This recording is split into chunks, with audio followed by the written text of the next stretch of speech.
जय गुरुदेव, जय माँ गायत्री। सभी को मेरा प्रणाम।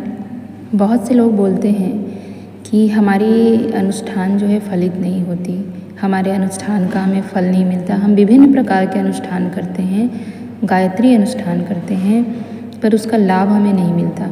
तो आज हम आपको एक घटना सुनाते हैं। एक बार स्वामी माधवाचार्य जी वृंदावन रहते थे। उन्होंने 13 साल तक गायत्री के अनुष्ठान किए, लेकिन उन अनुष्ठान का कोई परिणाम उनको नहीं मिला। न उनको आत्म शांति मिली, न भगवान का साक्षात्कार हुआ, ना कोई मनोकामना पूरी हुई, ना कोई संतोष हुआ, कुछ नहीं हुआ। तब वह बड़े खिन्न हुए, दुखी हुए कि हमको सफलता के कोई चिन्ह नज़र नहीं आते हैं, तो स्तुति करने का क्या फ़ायदा। उन्होंने गायत्री अनुष्ठान 13 वर्ष तक करने के बाद में वृंदावन त्याग दिया और वृंदावन त्यागने के बाद में बनारस चले गए। वह वहाँ काशी के मणिकर्णिका घाट पर बैठे हुए थे। आंखों में आंसू भरे हुए थे, बड़े दुखी थे। एक साधक का रूप और दुखी देख करके एक महात्मा उधर से निकले। उन्होंने पूछा, भाई क्या बात है, कैसे दुखी हो रहा है, कौन है तू? तो वह बोला, हम साधना करने वाले एक व्यक्ति हैं और 13 वर्ष तक गायत्री की उपासना करते रहे, लेकिन उसका कोई परिणाम नहीं निकला। हम बहुत खिन्न हैं और यह सोचते हैं कि उपासना से कोई लाभ नहीं है, खास तौर से गायत्री का कोई फल नहीं हो सकता। ऐसे हमारे विचार हैं। महात्मा जी हंसने लगे। उन्होंने कहा, अच्छा एक काम कीजिए, गायत्री के बारे में तो हमारी कोई जानकारी नहीं है। हम तो तांत्रिक और कपालिक विद्याओं को जानते हैं। तू तांत्रिक और कपालिक विद्या को सीख ले। 1 साल के अंदर तुझे कुछ चमत्कार दिखने लगेगा, अनुभव हो जाएगा तथा चमत्कार पर तेरा विश्वास बढ़ जाएगा। इसीलिए चमत्कार दिखाने की दृष्टि से तुझे हम 1 साल की तांत्रिक उपासना करने की सलाह देते हैं। स्वामी माधवाचार्य जी मान लिए। फिर उनको मणिकर्णिका घाट पर तंत्र संबंधी आवश्यक ज्ञातव्य बताया गया और यह कहा, 1 साल तक तुमको इसी मर्यादा में रहना पड़ेगा, इससे बाहर जाना मना है। इसी में नहाना है, इसी में टट्टी जाना है, इसी में खाना है, इसी में सोना उठना बैठना, किसी भी कीमत पर मरघट की सीमा से बाहर मत जाना। ऐसा ही उन्होंने किया। 1 साल तक उनको जो भैरव का मंत्र बताया गया था उसको वह जपते रहे। भैरव कभी शेर के रूप में आते, कभी औरत के रूप में आते, कभी डराते, कभी पैसा लेकर आ जाते। लेकिन माधवाचार्य जी से उन्होंने कह दिया कि तू अपने काम में ही लगे रहना, दुनिया की बातों से प्रभावित मत होना। साधक को दुनिया की बातों से प्रभावित नहीं होना चाहिए, अपनी साधना को ही सब कुछ मानकर चलना चाहिए। वैसा ही हुआ। माधवाचार्य अपने गुरु के कहने के मुताबिक सब कुछ करते रहे।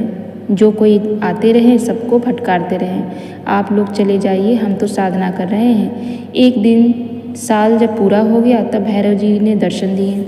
उन्होंने कहा, जिसका तू जप कर रहा है वह मैं ही हूँ, हमारा नाम भैरव है और हम आ गए, अब तू हमसे वरदान मांग। उन्होंने कहा कि पहली मांग तो यह है कि आप मुझे यकीन करा दीजिए कि आप भैरव ही हैं। अब तक पूरे साल में यही खुरापात होती रही है कि कोई शेर बनकर आ गया तो कोई भूत बनकर आ गया, कोई भैंस बनकर आ गया तो कोई औरत बनकर आ गया। रोज़ यहाँ मेरे साथ में दिल लगी बाजी होती है। अगर आप भैरव हैं तो फिर मैं आपकी सूरत देखना चाहता हूँ और यह विश्वास करना चाहता हूँ कि आज मेरे साथ में कोई दगाबाजी नहीं होगी। आप सामने आइए और प्रकट हो जाइए। पहला वरदान मांगूंगा, आज तो बस इतना ही मांगना है। भैरव ने कहा, हम आपको दर्शन तो नहीं दे पाएंगे, आपकी पीठ पीछे खड़े होकर बात कर सकते हैं, लेकिन आपको दर्शन नहीं दे पाएंगे। माधवाचार्य ने संदेह से पूछा कि दर्शन क्यों नहीं दे पाएंगे? उन्होंने कहा, तेरे चेहरे पर गायत्री की शक्ति और तेजस के आगे खड़े नहीं हो सकते, इसीलिए सामने आने की हमारी हिम्मत नहीं है। पीठ पीछे तू जो कुछ हमसे पूछना चाहता है वह पूछ। बात तो कर ही रहे हैं, यकीन भी कर ले कि हम भैरव हैं। नहीं महाराज जी, मुझे यकीन नहीं होता, सामने आ जाइए। नहीं, सामने तो नहीं आ सकते। फिर वजह क्या है? तुझे बता तो दिया, तेरी आंखों में गायत्री का इतना तेजस, चेहरे में इतना ओजस और वर्चस्व छाया है कि उसके सामने रह सकना हमारे लिए मुमकिन नहीं है। उनको बहुत आश्चर्य हुआ कि हमारी आंखों में गायत्री का इतना ज़बरदस्त तेज है जिसकी वजह से भैरव हमारे सामने तक नहीं आ सकते। तो उन्होंने कहा, महाराज फिर एक वरदान और मांगता हूँ मैं आपसे। आप दर्शन नहीं देना चाहते तो मत दीजिए, आप एक इच्छा और पूरी कर दीजिए। क्या? आप यह इच्छा पूरी कर दीजिए कि मेरा गायत्री का 13 वर्षों का जप और अनुष्ठान क्यों बेकार चला गया। तो भैरव ने कहा, तेरे इस सवाल का मतलब हम बता देंगे, चल आंखें बंद कर। आंखें बंद कर ली। फिर उन्होंने एक के बाद दूसरा, दूसरे के बाद तीसरा, तीसरे के बाद चौथा, इस तरह से 13 जन्मों का दृश्य दिखाया। उसमें उन्होंने बुरे बुरे कर्म किए थे, किसी में हत्या, किसी में चोरी, किसी में डाका, किसी में कुछ, किसी में कुछ। उनकी 13 जन्मों में बड़ी घिनौनी जिंदगी थी। उन्होंने कहा, देख 13 वर्ष का जो तेरा उपवास है, अनुष्ठान है, एक एक वर्ष का उपवास अनुष्ठान एक एक जन्म के लिए पूरे हो गए। अब तू जा 14वीं बार फिर अनुष्ठान कर। अब की बार तेरा साक्षात्कार होगा। अब की बार जो गायत्री का लाभ मिलना चाहिए था वह मिल जाएगा। माधवाचार्य प्रसन्न हो गए। फिर वह वापस चले आए, अपनी छोड़ी हुई साधना को फिर से करने लगे। गायत्री उपासना का 14वां वर्ष जो उन्होंने किया उसका परिणाम मिला, गायत्री का साक्षात्कार हुआ। उन्होंने पूछा, क्या वरदान चाहते हो? तो माधवाचार्य ने कहा, मैं कोई अजर अमर ऐसा काम करके दिखा दूं जिससे कि दुनिया मुझे याद करती रहे। उन्होंने फिर माधव निदान नाम का प्रख्यात ग्रंथ लिखा। इसे गायत्री ने माधवाचार्य के सिर पर अदृश्य रूप में प्रकट होकर लिखवाया था। तो यह होती है शक्ति।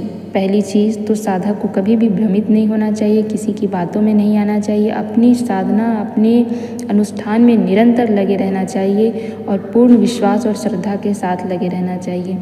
हमने बार बार आपसे कहा है कि गायत्री एक साबुन है, एक ऐसा डिटर्जेंट है जो हमारी धुलाई करती है, हमारी सफाई करती है, हमें हर प्रकार से शुद्ध और पवित्र बनाती है।